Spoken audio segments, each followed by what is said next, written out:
불과 50여 년 전만 해도 가난한 아프리카 나라들과 다를 바 없었던 대한민국의 경제 수준. 과연 지난 50여 년간 대한민국 경제에는 어떤 일들이 일어났던 것일까? 대한민국 경제개발의 역사, 그 발자취를 되돌아본다. 1948년 8월 15일 정부 수립. 제2차 세계대전 후 많은 신생 독립국들이 공산주의 국가가 되거나 국영 부문이 큰 경제 체제를 선택했다. 그러나 대한민국은 자유민주주의 시장 경제 체제를 선택했다. 그 덕분에 대한민국은 서구 자본주의 국가의 문명과 기술을 쉽게 받아들일 수 있었다. 아울러 시장 경제 체제는 한국인의 자조정신을 북돋웠다. 한국인은 자신과 가족의 생계를 위해 열심히 일했다. 그러나 그 출발점에서 대한민국은 너무나 가난해서 원조 없이는 살 수 없었다. 1960년대 초까지 대한민국은 미국으로부터 총 31억 달러의 막대한 원조를 제공받아 파괴된 시설을 복구하고 경제를 재건했다. 하지만 언제까지나 외국의 원조에 의지할 수는 없었다.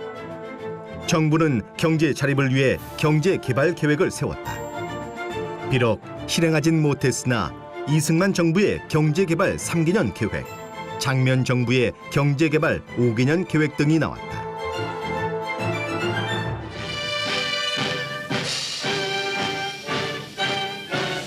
우리의 적은 빈곤과 부정부패와 공산주의입니다.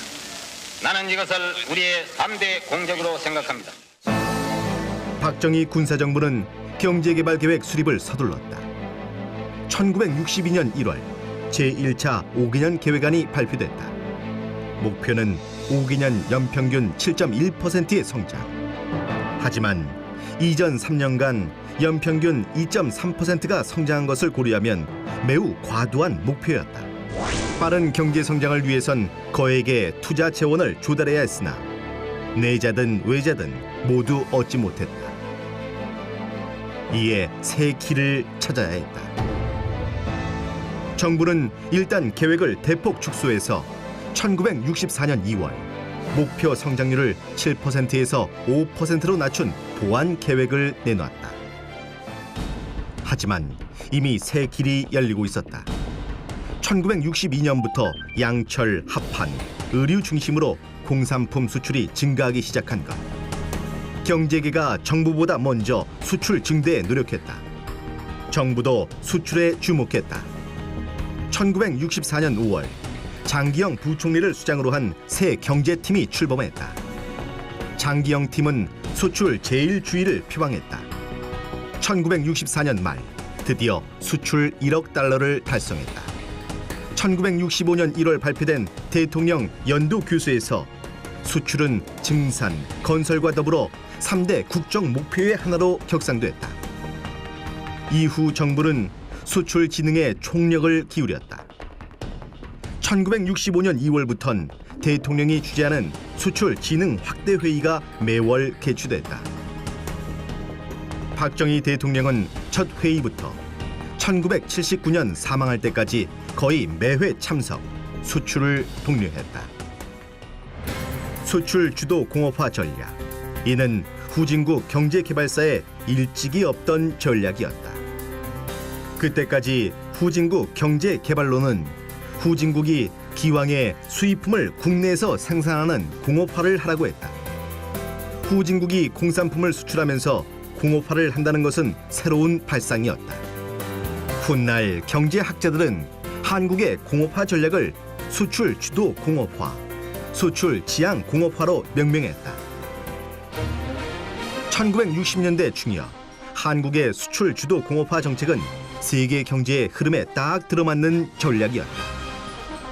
1950년부터 제1차 석유 파동이 일어난 1973년까지 세계 경제는 4.9%란 사상 전례가 없는 고도 성장을 했다. 소득과 임금이 높아진 선진국에선 의류, 완구, 가발, 가전 등 노동 집약적 산업을 유지하기 어려워졌다. 후진국에겐 이 경공업을 유치해 공산품을 수출할 기회가 생겼다.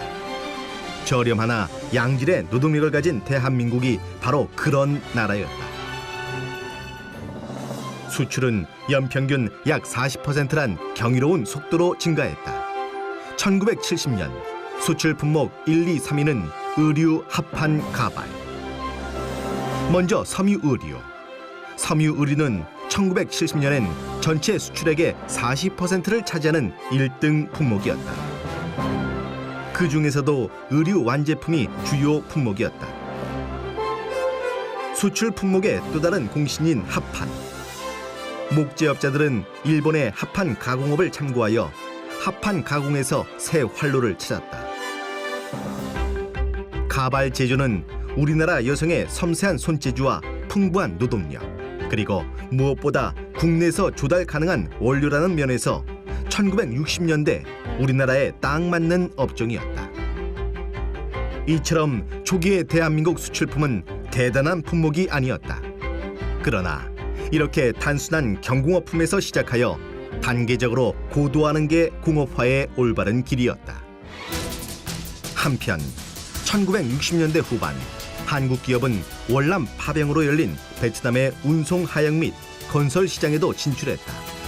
1965년부터 1973년까지 물품 군납, 건설 용역, 파월 기술자와 군인의 급여 송금 등을 통해 막대한 외화를 벌어들였다. 경공업품의 순조로운 수출은 저렴하면서도 양질의 노동력이 풍부했기에 가능했다. 1960년대 중엽 한국 근로자의 시간당 임금은 필리핀, 태국, 대만의 절반에 불과할 정도로 낮았다. 하지만 노동시간은 세계 최장 수준이었다. 그래서 한국산 경공업품은 싼 값을 무기로 세계 시장을 급속히 파고들 수 있었다. 그러나 열악한 근로 조건은 큰 문제가 됐다. 1970년 11월 13일 평화시장의 봉제업체에서 재단사로 일하던 22세 청년 전태일이 근로기준법을 준수하라고 외치며 분신하는 일이 발생하기에 이르렀다. 그러나 공업화와 더불어 이미 임금은 빠르게 오르던 중이었다. 1960, 70년대의 섬유 공장은 한국이 빈곤의 수렁에서 탈출할 사다리의 첫 계단이었다. 이후 한국은 이 사다리 계단을 빠르게 올라갔다. 경공업품 수출의 확대는 관련 공업의 발전을 가져왔다. 화학 섬유 산업이 그 대표다. 1950년대 말부터 수입한 나일론 실로 직조한 양말이나 직물이 인기를 끌었다. 이에 나일론사를 생산하는 공장이 세워졌고 또 아크릴사, 폴리에스터사 공장이 계속 세워졌다. 훗날 이 섬유 기업들은 재벌이라 불리는 대기업 집단으로 발전했다. 한국의 노동 집약형 공업은 일일이 수작업으로 부품을 조립하는 전자공업에서 활짝 꽃을 피웠다. 초기 한국의 전자공업은 외국산 부품으로 라디오 등 가전제품을 조립하는 것으로 출발했다. 금성사와 같은 민간업체의 주도로 전자제품의 국산화가 시작되자 정부도 전자공업 육성에 적극 나섰다. 저렴하면서도 양질의 노동력에 반한 미국과 일본의 전자업체들이 부품 생산을 위해 단독 투자나 합작 투자 형태로 대거 진출해왔다. 국내 최대 기업 집단이던 삼성도 TV와 진공관 등 제조에 뛰어들었다. 초기 수출은 콘덴서나 트랜지스터 등 전자부품 위주였으나 나중엔 흑백 TV와 녹음기 등 가전 완제품 위주로 바뀌었다. 수출은 1970년대 이후에도 꾸준히 급증했다. 이 시기의 주력 수출품은 정부의 중화학 공업화 정책과 더불어 등장한 중화학 공업 제품이었다. 1970년대부터 중화학 제품의 수출이 급속히 늘면서 전자제품, 철강제품, 선박 등이 2, 3위 수출 품목으로 올라섰다. 1980년대 후반엔 자동차가 3위의 수출품이 됐다. 1990년대부터는 섬유류를 제치고 전자전기가 1위로 올라서고 새로 화공품, 일반 기계 등이 올라왔다. 이렇게 수출 상품은 단기간 내에 고부가치화했다. 한편 1973년 말 제1차 오일 쇼크로 석유 수입액이 급증하고 경상수지 적자가 확대되자 정부는 중동 건설 시장에 진출해서 달러를 벌어들이고자 했다. 선두주자인 삼원을 필두로 여러 기업이 도로공사와 항만공사를 수주했다.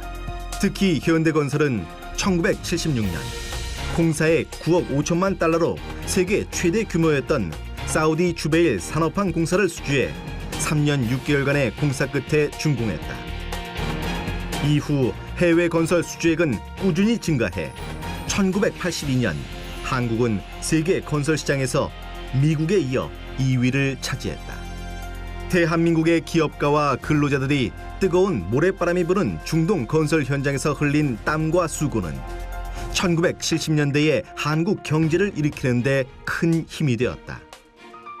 한국 경제는 수출 성장과 더불어 대외 균형에도 도달했다. 수출로 수입을 얼마나 충당할 수 있는가를 보면 한국의 수출액 수입액 비율은 1960년대 초 경제 개발과 더불어 상승했다. 한국 경제의 대외 자립의 가능성을 확인한 것은 1980년대 후반의 3저 호황 때였다. 세계 경제에 저달러, 저금리, 저유가의 3저가 오자 한국의 중화 공업품 수출이 급증하고 3저 호황이 왔다. 1980년대 후반에 이르러 드디어 대외 자립 국면에 들어선 것이다. 대한민국은 인력 말고는 가진 게 없었다. 풍부한 천연 자원이 있었다면 우리는 합판, 의류, 가발 등을 수출할 필요가 없었을 것이다. 초기에 단순한 가공품을 생산해본 경험이 있었기에 후반에 고도의 기술과 숙련을 요하는 제품을 생산할 수 있었다. 이처럼 수출 주도 공업화 전략의 결과 한국에는 세계 경영 체제가 들어섰다. 앞으로도 이 세계 경영의 질을 더욱 높임으로써 대한민국 경제는 더 선진화할 수 있을 것이다.